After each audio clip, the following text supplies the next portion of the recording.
MBBS ও BDS ছাড়া অন্য কাউকে চিকিৎসকের স্বীকৃতি না দেওয়া সহ ৫ দফা দাবিতে কর্মবিরতিতে নেমেছেন রাজশাহী ও চট্টগ্রাম মেডিকেল কলেজ হাসপাতালের ইন্টার্ন চিকিৎসকেরা। চিকিৎসক সংকটে চট্টগ্রাম মেডিকেলে ধারণ ক্ষমতার চেয়ে ৩ গুণ বেশি রোগী ভর্তি নিয়ে দিশেহারা মেডিকেল কর্তৃপক্ষ সহ চিকিৎসক ও নার্সরা। দ্রুত এই সমস্যার সমাধান না হলে মেডিকেলের চিকিৎসা সেবা ব্যাহত হওয়ার শঙ্কায় ভুগছে মেডিকেল কর্তৃপক্ষ। রতন দাসের ছবিতে চট্টগ্রাম থেকে আরো জানাচ্ছেন নয়ন বড়ুয়া জয়।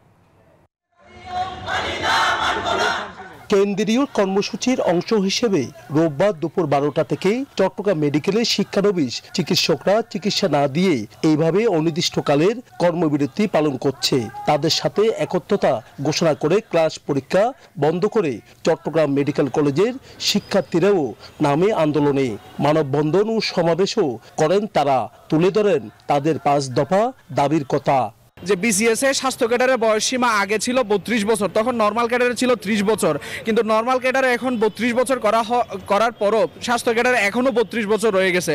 আমরা সেটাকে 34 করার দাবি জানাই। আমাদের পরবর্তী প্রজন্ম এবং পরবর্তী যারা আসবে তারা যেন বাংলাদেশে সুচিকিৎসা বলে একটা কিছু চিকিৎসা পায় সেই জন্য, এবং সামনের আগামী দিনে যে ডাক্তাররা তাদের ভবিষ্যৎটা যেন ভালো হয় সেই জন্য কিন্তু আজকে আমাদের এখানে অবস্থান কর্মসূচি। এইদিকে চট্টগ্রাম মেডিকেলের প্রতিটি ওয়ার্ডে চিকিৎসা সেবায় গুরুদায়িত্ব পালন করেন ইন্টার্ন চিকিৎসকরা। চমেক হাসপাতালে প্রায় 180 জন ইন্টার্ন চিকিৎসক রোস্টার ডিউটি পালন করে। তাদের কর্মবিরতিতে ওয়ার্ডের চিকিৎসা সেবা ভেঙে পড়ার উপক্রম হয়েছে। চিকিৎসকদের সেবা দিতে হিমশিম খেতে হচ্ছে বলে জানান তারা। রোগী ভর্তি হচ্ছে, ওয়ার্ডে যারা আছে তাদের চিকিৎসা হচ্ছে, কিন্তু ধরেন 50 জনের ডাক্তারের চিকিৎসা যদি 20 জন ডাক্তার দিয়ে করতে হয়, স্বাভাবিকভাবে তো আমাদেরকে হিমশিম খেতেই হবে। চট্টগ্রাম মেডিকেলে ভর্তি থাকা রোগীর স্বজনরা বলছেন এখনো চিকিৎসা পাচ্ছে রোগীরা, তবে চিকিৎসক সংকটে আতঙ্কে আছে তারা। ডাক্তার আসতেছে, আমরা চিকিৎসা পাচ্ছি, বাচ্চাদেরকে দেখতেছে, আমরা ডাক্তার পাচ্ছি, ঠিকমতো রোগী দেখতেছে, কোন আছে কোন চাইতেছে আমাদের বাচ্চাকে। তবে এমন সমস্যা দ্রুত সমাধান হবে এমন প্রত্যাশা সবার।